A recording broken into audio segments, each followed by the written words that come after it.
प्रधानमंत्री नरेंद्र मोदी अखिल भारतीय शिक्षा समागम समारोह ने कियो संबोधित कहो 21वीं सदीरो भारत बनाववामां शिक्षानी खास भूमिका। पीएम श्री योजनानी पहली किस्त करी गई जारी।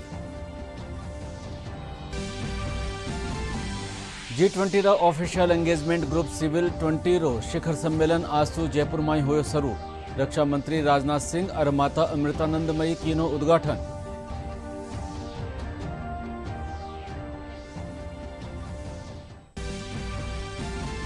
भारतीय जनता पार्टी रा राष्ट्रीय अध्यक्ष जेपी नड्डा पूग्या जयपुर।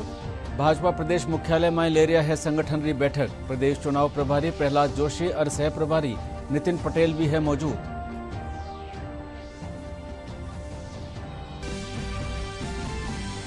प्रदेश में आज कई इलाका में तेज बिरखारो दौर जारी। राजधानी जयपुर में कई निचला इलाका में भर्यो पानी। दर्ज करी गई 3 इंच सु बत्ता बिरखा। एसडीआरएफ री टीम तैनात।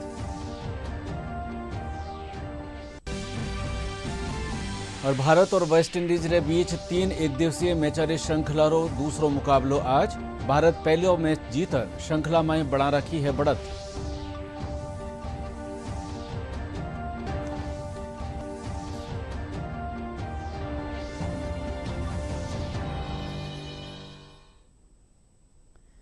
नमस्कार, राजधानी समाचार में आपको स्वागत। और अब समाचार विगतवार।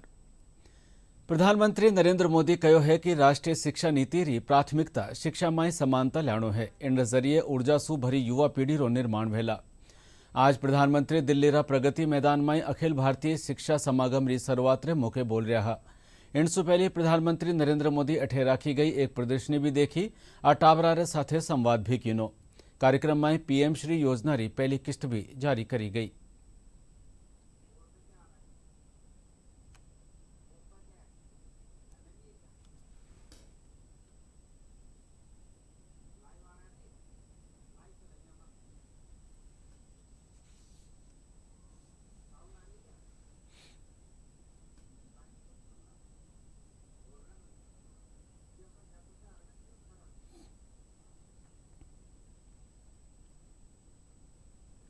देश का शिक्षा जगत के सभी महानुभावों ने बहुत परिश्रम किया है। देश के सामान्य नागरिक और हमारे विद्यार्थी नई व्यवस्था से भली भांति परिचित है। वो ये जान गए हैं कि 10+2 एजुकेशन सिस्टम की जगह अब 5+3+3+4 ये प्रणाली पर अमल हो रहा है। पढ़ाई की शुरुआत भी अब 3 साल की आयु से होगी। इससे पूरे देश में एकरूपता आएगी। हाल ही में संसद में नेशनल रिसर्च फाउंडेशन बिल पेश करने के लिए कैबिनेट ने अपनी मंजूरी दे दी है। राष्ट्रीय शिक्षा नीति के तहत नेशनल करिकुलम फ्रेमवर्क भी जल्द ही लागू हो रहा है। मुझे बताया गया है कि फाउंडेशन स्टेज यानी 3 से 8 साल के बच्चों के लिए फ्रेमवर्क तैयार भी हो गया है। बाकी के लिए करिकुलम बहुत जल्द ही हो जाएगा। स्वाभाविक तौर पर अब पूरे देश में सीबीएसई स्कूलों में एक तरह का पाठ्यक्रम होगा। इसके लिए एनसीईआरटी नई पाठ्यपुस्तकें तैयार कर रही है। तीसरी से 12वीं कक्षाओं तक लगभग 130 विषयों की नई किताबें आ रही हैं। और मुझे खुशी है कि क्योंकि अब शिक्षा क्षेत्रीय भाषाओं में भी दी जानी है, इसलिए ये पुस्तकें 22 भारतीय भाषाओं में होगी। साथियों, युवाओं को उनकी प्रतिभा की जगह उनकी भाषा के आधार पर जज किया जाना उनके साथ सबसे बड़ा अन्याय है। मातृभाषा में पढ़ाई होने से भारत के युवा टैलेंट के साथ अब असली न्याय की शुरुआत होने जा रही है और ये सामाजिक न्याय का भी अहम कदम है। दुनिया में सैकड़ों अलग अलग भाषाएं हैं। हर भाषा की अपनी अहमियत है। दुनिया के ज्यादातर विकसित देशों ने अपनी भाषा की बदौलत बढ़त हासिल की है। अगर हम केवल यूरोप को ही देखें तो वहां ज्यादातर देश अपनी अपनी नेटिव भाषा का ही इस्तेमाल करते हैं, लेकिन हमारे यहां इतनी सारी समृद्ध भाषाएं होने के बावजूद हमने अपनी भाषाओं को पिछड़ेपन के तौर पर पेश किया।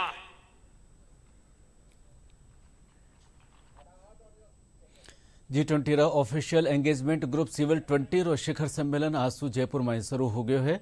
सम्मेलन रो उद्घाटन रक्षा मंत्री राजनाथ सिंह और माता अमृतानंदमयी देवी कीनो। इन मौके पहली राजदूत विजय नंबियार कहो कि सिविल 20 रा आयोजन में 16 कार्य समूह कानी सु तय नीतिगत सिफारिशा पेश करी जावेला और अब आपा चाला सीधा कार्यक्रम स्थल माथे जठे रक्षा मंत्री राजनाथ सिंह कार्यक्रम ने संबोधित कर रहा है। At times it has also been stated that the civil society necessarily works in contradiction or opposition to the state. However, in my humble opinion and understanding, this viewpoint is not the correct one. The civil society organizations are intrinsically and antithetical to the state apparatus. We have plenty of examples where both the government and the civil society have played a complementary role in enhancing the human well-being. There are various sectors ranging from education to health sector, from gender equality to environment, where both governments and the civil society institutions have worked hand in hand and have achieved significant quantifiable progress.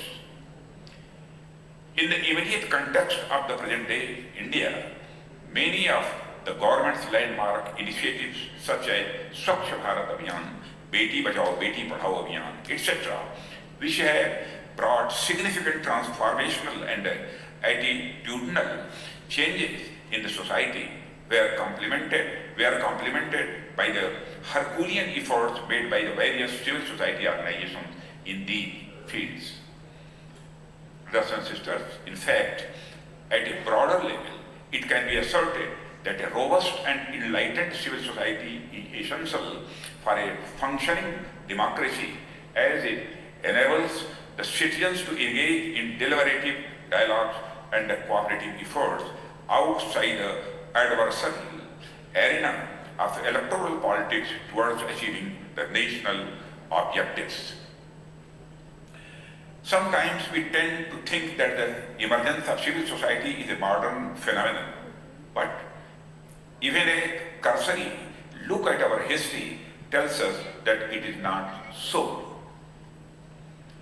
Brothers and sisters, in our ancient traditions, we find various examples as to how we had robust civil society structure way back then, which played a significant role in shaping the socio-cultural and political fabric of their societies. The Rajas, that is the kings, ruled by upholding the rule of law or dharma, the comprehensive charter of duties that a Raja was supposed to perform, ranging from providing peace, security and order to the people, promotion of art and culture. आध्यात्मिक गुरु Padmashri Shri M कहो है कि योग और आध्यात्म भारतीय चिंतन सु दुनिया में शांति और भाईचारो बनाए रखो जा सके है। वणा कहो कि वसुधैव कुटुंबकम री भावना सु ही विकास हो सके है। श्री एम जयपुर में कहो कि अर्थव्यवस्था रे साथे आध्यात्म और पर्यावरण संरक्षण भी जरूरी है। भारत का रिकग्निशन आज इंटरनेशनली बहुत कुछ हो चुका है, इकोनॉमी से लेकर हर चीज़ में। आध्यात्मिक तो पहले आध्यात्मिक प्रवर्तन से ही भारत सारे संसार में मालूम हुआ कि ऐसी एक जगह है यहाँ पर, जैसे स्वामी विवेकानंद के ज़माने से चल रहा है। 2000 साल पहले उपनिषद और वेदों में कहा गया है लोका समस्ता सुखिनो भवन्तु, हम सब एक हैं तो हम मिलकर काम करना चाहिए। तो इसलिए हमारा ट्रस्ट है कि पानी जैसे कि नदी को साफ़ करें, वाटरफॉल्स को क्लियर करें और पेड़ पेरें। हमारा एक कार्यक्रम है जिसका नाम है मैत्री। मैत्री का मतलब है पेड़ से हमें मैत्री, और अंग्रेजी में मैट्री, एक एक प्लांट को अडॉप्ट करें और उसको वो बड़ा।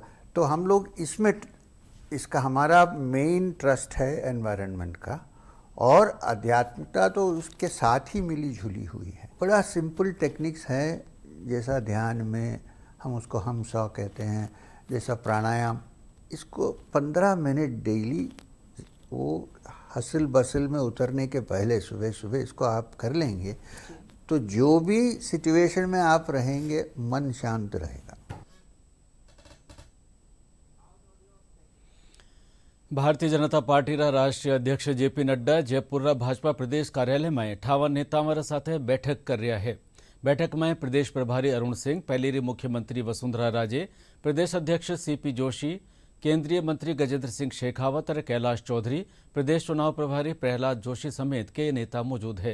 बैठक में आवता विधानसभा और लोकसभा चुनाव खातर पार्टी की रणनीति माथे चर्चा करी जा रही है।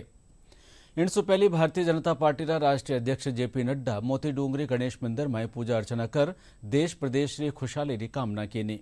इस मौके भाजपा प्रदेश अध्यक्ष सीपी जोशी, केंद्रीय मंत्री गजेंद्र सिंह शेखावत, कैलाश चौधरी, नेता प्रतिपक्ष राजेंद्र राठौड़ और विधायक कालीचरण सराफ सहित कई भाजपा नेता मौजूद रहा।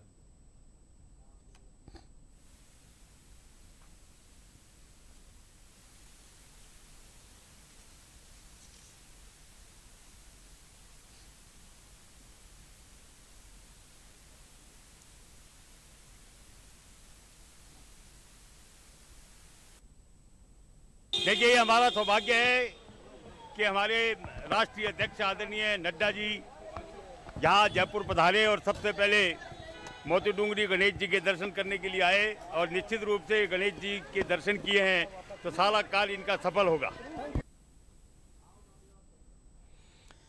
राजधानी जयपुर में आज सुमारसु ही तेज बिरखारो दौर जारी है। 8 घंटा ताई बिरखा हुई, जिनसु कई इलाका में जल भरावरी स्थिति बन गई। सड़का माथे 203 फीट ताई पानी भर गयो, जिनसु लोगों ने घनी परेशानी हुई। कानोता बांध पूरी तरह से भर गयो है। झालानारा डूंगरा में झरना बहता दिखाई दिया। जयपुर में सुमारे ताई 3 इंचु बत्ता बिरखा हो चुकी है। मौसम महकमो आज जयपुर, दौसा, अलवर, करौली और सीकर खातर ऑरेंज अलर्ट जारी किया है।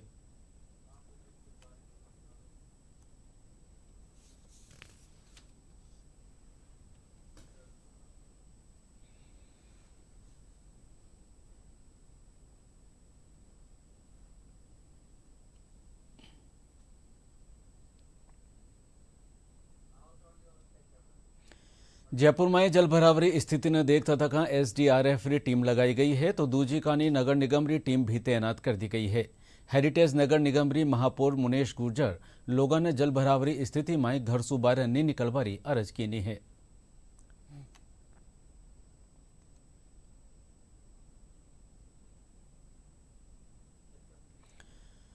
प्रदेशरा पूर्वी इलाका में कई ठोरा माथे आज तड़का सु ही मूसलाधार बिरखारो दौर जारी है। दौसा में भी तेज बिरखा होबा सु लोगों ने उमस भरी गर्मी से राहत मिली है। बिरखारे चालता कई निचला इलाका में पानी भरवा सु आम जनजीवन माथे असर पड़ो है।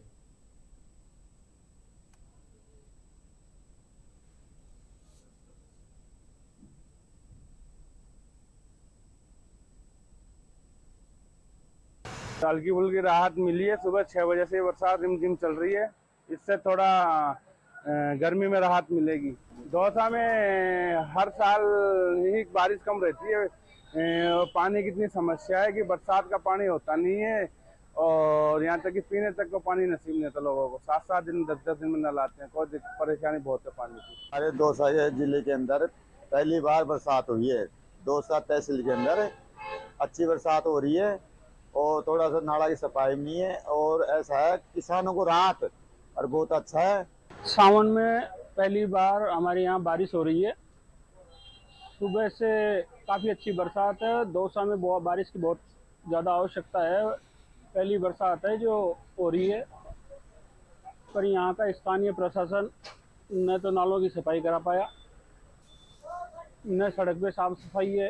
नालियों से कीचड़ उफन के सड़कों पे आ गया एक जरा सी बरसात के अंदर।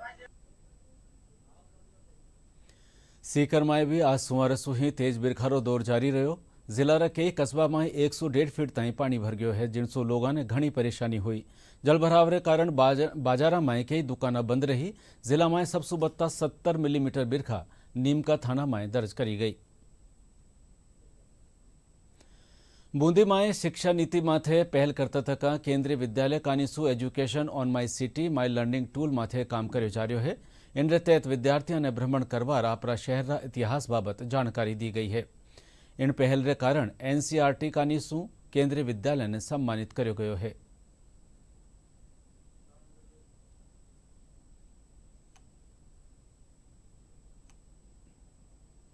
नई शिक्षा नीति को ध्यान में रखते हुए और हमारे आसपास ही क्या क्या चीज़ें हैं सीखने के लिए, उसको भी ध्यान में रखते हुए प्रोजेक्ट लिया है my city my learning tool. क्योंकि हमारे शहर में ही बहुत सी ऐसी चीज़ें होती हैं जिनको हम इग्नोर करते हैं, लेकिन उनसे हम काफ़ी कुछ सीख सकते हैं। तो क्यों ना दूर जाने की ज़रूरत नहीं है, क्यों ना हम अपने ही शहर में जो भी विरासत है उससे काफ़ी अच्छे से सीख सकते हैं और एक प्रैक्टिकल रूप में सीख सकते हैं।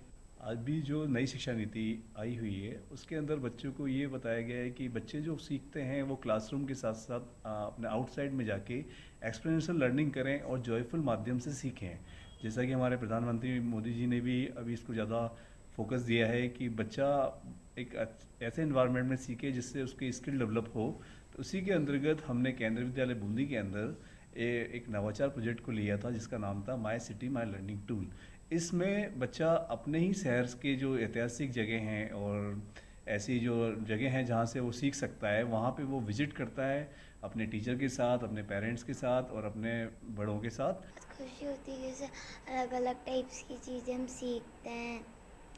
उससे बहुत फ़ायदा भी मिला कि हमने जैसे हम लिखते थे कि हमें रीडिंग भी आई, बहुत अच्छी चीज़ें लगी। हमने जो हमारे स्कूल में जो प्रोजेक्ट तैयार किया था उसका नाम था my city and my learning tool. उसके अंदर हम काफ़ी चीज़ें हमने सीखी। हमने कुछ चीज़ें फिज़िकली करी और कुछ वर्चुअली करी। हम कई जगह गए ऐतिहासिक, जैसे तारागढ़, सुख महल, कई जगह गए और हमारे साथ और भी केंद्रीय विद्यालय के और भी बच्चे गए थे और हमने बहुत सारी चीज़ें सीखी। प्रदेश री कांग्रेस सरकार रे खिलाफ भाजपा रा विधि प्रकोष्ठ कानीसू जोधपुर में एफआईआर शिविर लगायो गयो। इनमें राजस्थान उच्च न्यायालय रा और निचली अदालत रा वकील बड़ी तादाद में शिरकत की। विधि प्रकोष्ठ रा सह संयोजक नाथू सिंह बतायो कि प्रदेश में अत्याचार बढ़ रहा है, वठे बिजली बिला में राहत रा नाम माथे छल कर्यो जा रह्यो है।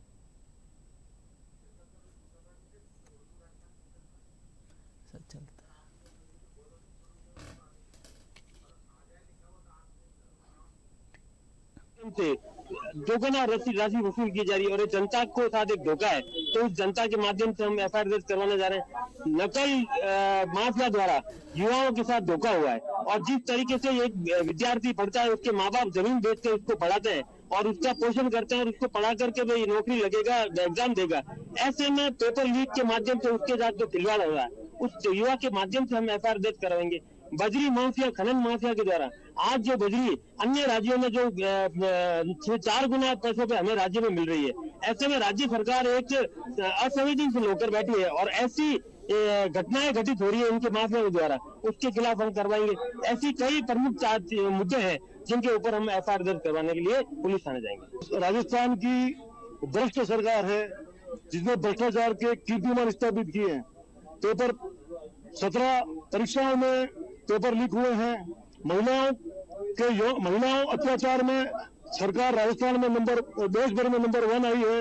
यौन उत्पीड़न के प्रकरण में राजस्थान नंबर 1 आया है। और जिस प्रकार विधानसभा में महिला उत्पीड़न पर बोलते हुए शांति धारीवाल ने राजस्थान को लज्जित किया, उन सब बातों को लेकर अब भारतीय जनता पार्टी ने एक अभियान चलाया है कि अपराध बेलगाम नहीं सहेगा राजस्थान, महिलाओं पर अत्याचार नहीं सहेगा राजस्थान, कर्ज में डूबता किसान, मिला मोदी जमीन नहीं सहेगा राजस्थान। राजस्थान के प्रदेश के सभी जिलों में इस भ्रष्ट और निकम्मी सरकार के खिलाफ जो ये FIR अभियान चल रहा है, इसमें आम जनता सरकार के कुकृत्यों को लेकर FIR दर्ज कराने के लिए भारतीय जनता पार्टी के कार्यकर्ताओं, विधायकों और सभी एक देवतुल्य कार्यकर्ताओं के साथ जाकर FIR दर्ज करवा रही है। और ये जो FIR कैंप है हमारे, इसमें विधि प्रकोष्ठ की क्या भूमिका हो, विधि प्रकोष्ठ FIR कैंप में किस प्रकार से अपना योगदान दे, इसको लेकर के हमने आज यहाँ पर अपनी बैठक करी है। राजस्थान लोक सेवा आयोग कानीसू 30 जुलाई ने शिक्षक भर्ती परीक्षा राखी जा रही है। इन परीक्षा बाबत प्रशासन पूरी तरह से मुस्तैद है। दौसा जिला में आज शिक्षक भर्ती परीक्षा रा प्रश्न पत्र पूग गया है, जिनने कड़ी सुरक्षा रे बीच ट्रेजरी में धरवाई गयो है। परीक्षा की तैयारियां बाबत जिला कलेक्टर कमर चौधरी अधिकारियों की बैठक लेनी। जिला कलेक्टर परीक्षा में किसी भी तरह की कोताही नहीं बरतवारा आदेश दिया है। RPSC के डायरेक्शंस के हिसाब से हम लोगों ने समस्त तैयारियां कर ली हैं और सबकी ड्यूटीज़ लगा दी गई हैं। ड्यूटीज़ के लिए हम लोगों ने सभी ऑफिसर्स को मीटिंग लेके सेंसिटाइज भी कर दिया है। मुझे माननीय मुख्यमंत्री महोदय की एक मंशा है कि एग्ज़ाम फुल प्रूफ तरीके से हों, तो डिस्ट्रिक्ट बाउंड्रीज़ के अंदर हम पूरी तरीके से इंश्योर करेंगे कि किसी किस्म का कोई मिसकंडक्ट नहीं हो। उसके लिए सबको डायरेक्शंस बहुत ही स्पेसिफिक और क्लियर दे दी हैं। जहाँ तक लापरवाही की बात है, सारे ऑफिसर काफ़ी सीनियर हैं, सेंसिटिव हैं। आई होप ऐसी कोई समस्या आएगी नहीं, बट अगर आती है तो उसको बहुत स्ट्रिक्टली डील किया जाए। लास्ट एग्ज़ाम्स के बीच में भी हम लोगों ने उसी तरीके से डील किया था। इस बार भी हम काफ़ी स्ट्रिक्टली डील करेंगे और इसका मैसेज लाउड एंड क्लियर है कि एग्ज़ाम्स के बीच में कोई भी किसी किस्म का मिसकंडक्ट या कोई लापरवाही जो है उसको बर्दाश्त नहीं किया जाए। राजस्थान लोक सेवा आयोग कानीसू प्राध्यापक स्कूल शिक्षा परीक्षा 2022 रा राजनीतिक विज्ञान और रसायन विज्ञान विषय री काउंसलिंग री बगत गैर हाजिर रहा प्रोविजनल रहा अभ्यर्थियों ने एक आखिरी मौको दियो गयो है। गैर हाजिर रहा अभ्यर्थियों री पात्रता री जांच अब 2 अगस्त ताईं करी जावेला। अभ्यर्थियों ने जरूरी दस्तावेज आवता 5 दिन में जरूरी रूप से पेश करना वेला। मादक पदार्थ तस्करी में अब युवतियों रो इस्तेमाल भी हो रहा है। जोधपुर री रातानाड़ा पुलिस कार्रवाई करता थका एक 24 बरस री युवती ने गिरफ्तार की है। इन कनसू पुलिस MD ड्रग्स और अफीम रो दूध बरामद की है। प्रशिक्षु IPS अधिकारी मीनाक्षी लेगा बतायो कि ट्विंकल नाम री या युवती जोधपुर रा इंजीनियरिंग कॉलेज रा गर्ल्स हॉस्टल में पुलिस री वर्दी पहन ड्रग्स री सप्लाई करे ही। पुलिस मामला री जांच कर रही है। चल रहा था कि ये जो कॉलेज वाले लड़के हैं, इनको यहाँ पे अपने सेनापति भवन के आसपास कोई लड़की है जो कि इनको ड्रग्स बेचती है। तो जरिए मुखबिर हमें इन्फॉर्मेशन मिली कि ये फला फला हॉस्टल में कोई रहती लड़की है। तो फिर हम तकनीकी मार्फत इसके नंबर लिए, उसको ट्रेस करना शुरू किया और उसकी हेल्प से हमारे कांस्टेबल है पूनाराम जी, उन्होंने कंटिन्यू उसको ट्रेस किया, जिससे हमें पता चला। तो हम जैसे लोकल एंड स्पेशल एक्ट की कार्रवाई के लिए निकले हुए थे हल्के में, तो हमें इन्फॉर्मेशन मिली। तो जैसे ही हम सेनापति भवन के पास पहुंचे तो ये लड़की एक मोटरसाइकिल पे बैठी थी। तो जैसे ही हमें इसने जाबते को देखा वर्दी के अंदर, तो ये डर गई अचानक से और भागने का प्रयास करने लगी। तो उसको तुरंत रोका और भागने का कारण पूछा। तब इसने बताया कि एक बार तो डर गई थी, फिर उसके बाद बताया कि मेरे पास ऐसे ड्रग्स है। तो फिर जब इसकी तलाशी ली तो इसके पास में MD और अफीम की मात्रा। भारत और वेस्ट इंडीज रे बीच 3 एकदिवसीय मैचारी श्रृंखला रो आज दूसरो मैच खेलो जावेला। भारत पहलो मैच जीतर 1-0 से बढ़त बनाई रखी है। आज भारत दूसरो मुकाबलो जीतर अजय बढ़त बनावारा जतन करेला। टेस्ट के बाद पहले वनडे में भी वेस्टइंडीज के खिलाफ बुलंद जीत दर्ज करने वाली टीम इंडिया अब जब दूसरे मुकाबले में उतरेगी तो टीम का इरादा सीरीज को सील करने का होगा। पहले मुकाबले में भारतीय टीम ने वेस्टइंडीज को चारों खाने चित्त कर दिया। टॉस से लेकर मैच का बॉस बनने तक मैन इन ब्लू का शो परफेक्ट रहा, लेकिन हाँ, 115 रन के छोटे से लक्ष्य का पीछा करने में जिस तरह से भारतीय टीम ने 5 विकेट खो दिए, वो जरूर एक दाग की तरह है। पहले वनडे में बैटिंग ऑर्डर में बदलाव दिखा और कहीं ना कहीं उन बल्लेबाजों को मौका दिया गया जिनके बल्ले से पिछले कुछ समय से रन नहीं आए। अच्छी बात यह रही कि ईशान किशन के बल्ले से 52 रन की पारी सामने आई। हालांकि शुभमन गिल ने जरूर निराश किया। वहीं गेंदबाजी की बात की जाए तो यहां पर कुलदीप यादव और रवींद्र जडेजा की जोड़ी कैरिबियाई बल्लेबाजों पर भारी पड़ी। उधर वेस्टइंडीज की बात करें तो टीम टेस्ट की तरह ही वनडे में भी दिशा नहीं ढूंढ पा रही। अनुभव की कमी और खराब शॉट सिलेक्शन टीम के लिए सबसे बड़ी मुसीबत बनता दिख रहा है। कप्तान शाई होप की 43 रन की पारी को छोड़ दिया जाए तो बाकी सभी बल्लेबाज पिच पर अपनी जमीन ढूंढते दिख रहे हैं। वहीं गेंदबाजी में भी कॉन्फिडेंस की कमी इस टीम में साफ तौर पर झलक रही है।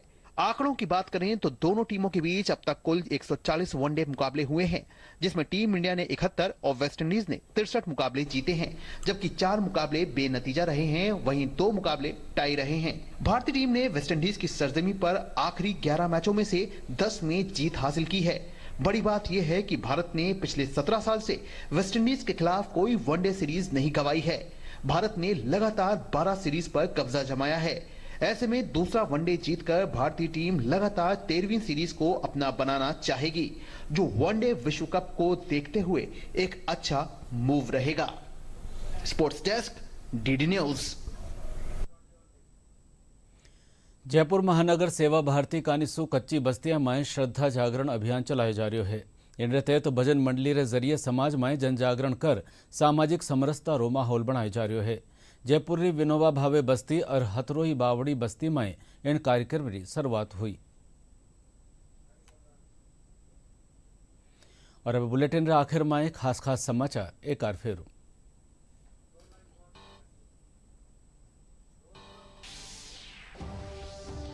प्रधानमंत्री नरेंद्र मोदी अखिल भारतीय शिक्षा समागम समारोह ने किनो संबोधित कयो 21वीं सदी रो भारत बनावा में शिक्षा री खास भूमिका। पीएम श्री योजना री पहली किस्त करी गई जारी। G20 रा ऑफिशियल एंगेजमेंट ग्रुप सिविल 20 रो शिखर सम्मेलन आज सु जयपुर में हुयो शुरू। रक्षा मंत्री राजनाथ सिंह और माता अमृतानंदमयी कीनो उद्घाटन।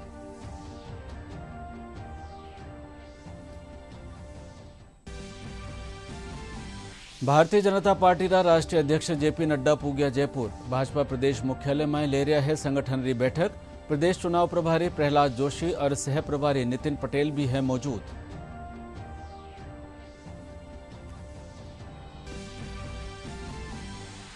प्रदेश में आज कई इलाका में तेज बिरखारो दौर जारी। राजधानी जयपुर में कई निचला इलाका में भर्यो पानी।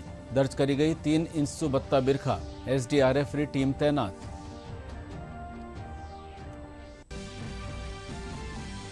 और भारत और वेस्ट इंडीज रे बीच 3 एकदिवसीय मैचारी श्रृंखला रो दूसरो मुकाबलो आज। भारत पहलो मैच जीतर श्रृंखला में बना रखी है बढ़त।